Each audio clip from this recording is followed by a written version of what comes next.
Today, I want to look at this topic of consent-based policing. And in particular, how do you make the transition from law enforcement to consent-based policing? So I want to look at this. The first question today is, what is consent-based policing? From my perspective, I've been involved in delivering policing now for over 35 years. As a police officer up to a senior level in Northern Ireland and working internationally as well. And from my perspective, consent-based policing is a number of building blocks. It's a philosophy, some would say, but it requires a number of key building blocks. And the first one is this, is having a vision of what for you or your organization is going to be consent-based policing. And then with that vision, how are you actually going to develop that and deliver it? So having a strategy alongside your vision. And the key parts to that are actually having it owned by key people in your organization, holding them accountable, and then making sure that all of your organization understand what consent-based policing is. In Northern Ireland, where I'm from, we went through one of the biggest radical transformations and reform processes. And one of the key building blocks for us was moving from policing the community to policing with the community. So that is, for me, these are fundamental building blocks. The other part is having clearly identified the role of a community police officer. We can use the term consent-based policing or community policing, and both are very much intertwined. But what is the role of your community police officer? You need to be clear about that role. You need to make sure that they're educated, they're equipped and empowered to do that role. Also making sure they're visible, that they are available and held accountable in those roles. Community policing models, are many different models throughout the world. And my experience of conducting reviews of community policing, not just in Northern Ireland, but actually having had the privilege of doing that internationally, in particular in 4 Balkan states, is this: you must find a model that suits you. Don't try to shoehorn a model into your own environment. Get a model that actually suits your environment, something that has been tried and tested and actually suits your own environment. That is a key part from my perspective that's important. Your policing style. Policing style is very important. Are you wanting to be a warrior mentality or actually a service or servant mentality?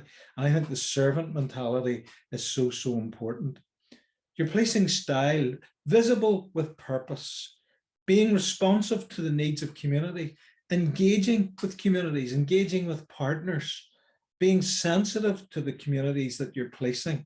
All communities are different. Some communities have very high levels of sensitivity and complications, but actually reacting to those calls of service and ultimately protecting the people that you're responsible for are so important. When we use force, using force that is necessary, proportionate, and legitimate, being very careful around the use of force with a no surprises approach, graduated response. Motivation of police is so important. Making sure that your staff are highly motivated in policing the communities that they're charged with. An annual policing plan is an important part as well. With responsive to community needs, having resources and having your plans that are actually targeted towards what is important for those communities and actually meeting those community needs. Having an annual policing plan delivered against that is so important. Communication that's open, that's transparent, that listens to communities and responds to communities is another key part of it.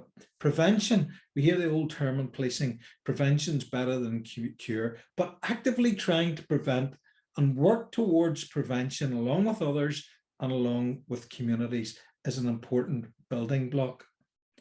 Having political support is important, but actually another key part around consent-based policing is having a policing model which is free from political interference, where the police are left with their own autonomy to be free to police those communities in partnership with those communities how they see best, not with political interference. That is an important part.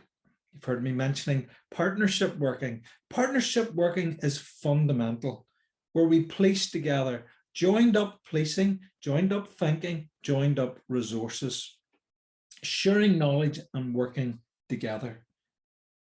A police service that is representative of the communities that you serve is part of the consent-based policing model. Investing in the police with continuous training, providing the right equipment, the right police stations or outposts or whatever, but actually having long-term sustainable investment is so, so important. Trust. Trust is something you earn. You cannot expect to be trust to be there. You have to earn that trust with the communities that you're responsible for. And through building that trust, you can expect to be first consent to improve and confidence to improve.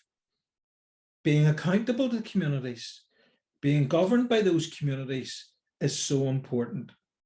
Where we're open, we're transparent, and we're prepared to be accountable for our behaviour. Ethical standards is also so important. Continually striving to be a professional police service. Notice the word service. It is so important that we try to be a police service and continually professionalising the police service. That's my few thoughts on consent-based policing. So thank you.